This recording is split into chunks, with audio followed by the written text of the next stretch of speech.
बाळासाहेबांच्या मुशीत तयार झालेला एक शिवसैनिक आहे आणि दिघे साहेब एकनाथ शिंदे साहेबांचा खंदा समर्थक म्हणून आम्ही काम करतोय। मी एकच सांगतो, जर आपण देवाला मानतो, मी आज ओपन चॅलेंज करतोय, तुमच्याकडे इथं दहावीर महाराज आहे, माझ्याकडे वीरेश्वर महाराज आहे, दोन्ही एकच देव आहे। ह्या दोन्ही देवाच्या माथ्यावरचं पिंडीवरचं फुल उचलायचं।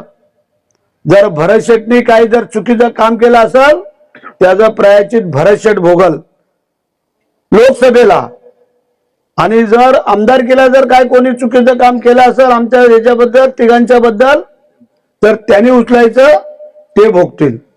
माझ्या संपूर्ण माझ्या माता भगिनीच्या समोर आज आव्हान करतोय, म्हणजे आम्ही चुकीचं बोलणार नाही, आणि चुकलो तर 4 पावलं मागे सरकू नमस्कार करू, पण जोपर्यंत चुकत नाही तोपर्यंत भरत शेट कधी झुकत नाही, हा आमचा बाण आहे, लक्षात ठेवा।